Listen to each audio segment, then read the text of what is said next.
How many of you have heard of the BELA Bill?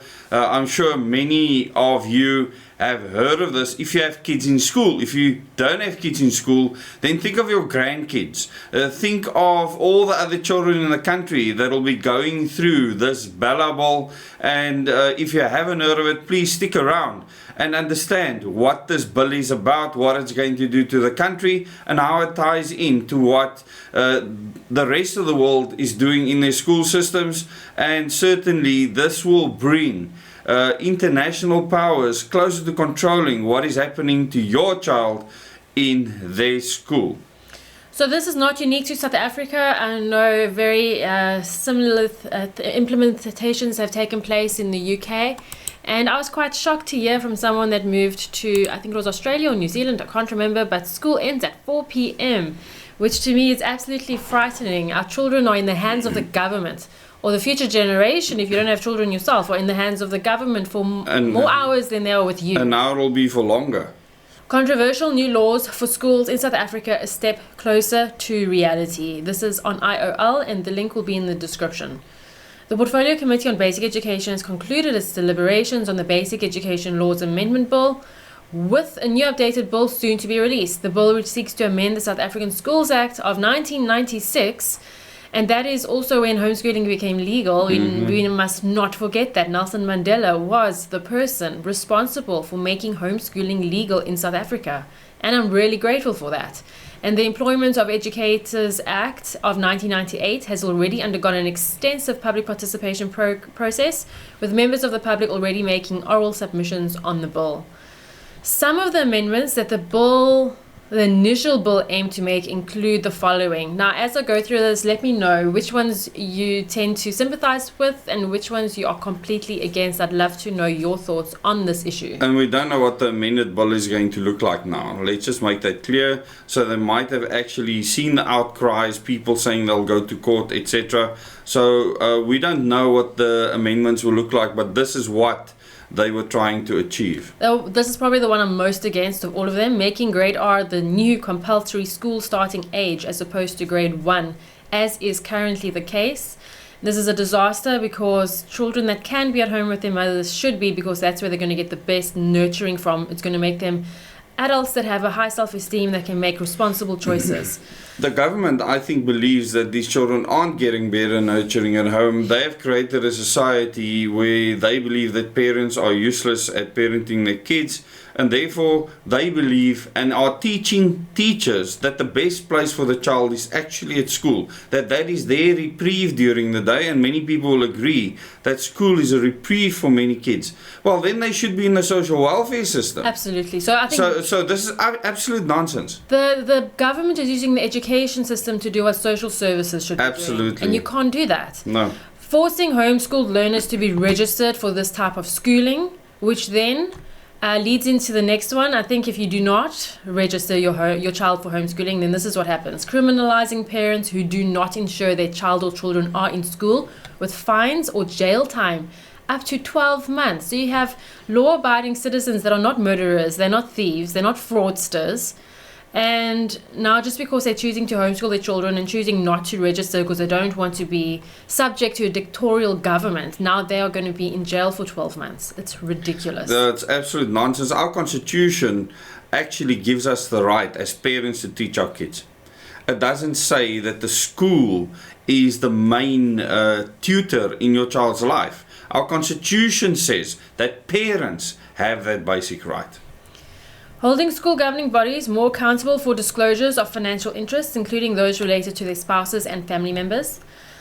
These are people giving tenders, to friends and family to pave the front of the school, the parking lot and stuff like that, tarring and whatnot. It's in my experience that SGB, school governing bodies, operate just like the ANC government when it comes to tenderizing. In all kinds of schools, let's just make that clear. Prohibiting educators from conducting business with the state or being a director of public or private companies conducting business with the state.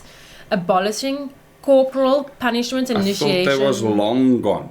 Corporal punishment? Yeah. And initiation or hazing practices. Yes, it's illegal, so I don't know why. It still happens. Unfortunately, and initiation as well. I think a lot of people might feel sentimental towards their previous initiation practices. But Shame, man. You need to grow up. Let's carry on. yeah, not something I'd want my kids to go through. Allowing schools to sell alcohol outside of school hours. I know a lot of parents were in complete uproar against this. Giving government department heads power over language policies and the curriculums a school must adopt. I had this fight long time ago. So I'm interested to see where private this goes. schools are going to just end up being like government schools. In some instances, members agreed that certain provisions did not belong in the bill. In other instances, we vigorously debated some clauses, while in some instances, the DBE requested clauses to be removed before we commenced deliberations on them. This speaks of a parliament that listens to the people, Committee Chairperson Ms. Bongiwe Gigaba says. The last video that we covered on this, the 2 or 3 opposition MPs actually walked out of this meeting, so they didn't have a quorum. Now, this is just for public show. What happened now is now they're sitting and actually debating. So, this is politics at play. Yeah, it is, and I think government should stay out of our children's business. Just stay out of it. During the public consultation process, members of the public across the nation's provinces expressed mixed views of the new bill. Generally, and this is what surprises me, generally there has been support for making grade R the compulsory start of the schooling system, despite questions about funding, admin and capacity remaining. And I think that is a tragedy that as a nation of mothers, we're in a position where we're forced to work outside of the home and forced to send our kids to grade R, if not even can't wait to send our kids to grade R. It says a lot about the society and where we have come. There's a problem with the financial system, if that is the case. So at the end of the day, all of these are patches that you're putting on much bigger issues, and it's not going to solve the problems at all. It'll make it much worse. As we've seen with CSE in schools, every child running around with a phone, watching porn. This is not how you build a strong, resilient nation. However, the sale of alcohol on school premises during after-school events received almost no support from the public. Not surprising, the proposal was widely rejected given the current legal framework and the call to see no liquor on school premises. Well, this is some fancy school wanting to make money, you know, saying that we are better than the rest. We won't get drunk at these functions, no, and then return home and beat our kids. Okay, so there's a lot of political parties that have their say on this. You can go and read the article. I just feel like this is another blow to freedom in its entirety. We are run by absolute dictatorship, and I worry about the future. And this is why I also feel like when it comes to implementing a solution for this country in relation to the world, we only have a small window, because when these youth grow up and become leaders and decision makers, it will be over for freedom, it will be over for the preservation of humanity. If we do not achieve this transition by 2029, then we have to go on to making other plans. Yes. Literally. So we have a short window, as Lauren says, and hopefully you can join us, especially with the Omega training that starts very, very soon. We will be starting the process to get the people accepted into the courses, and join us. We have a solution. There's a solution that is fairly simple, straightforward. Any person can understand it.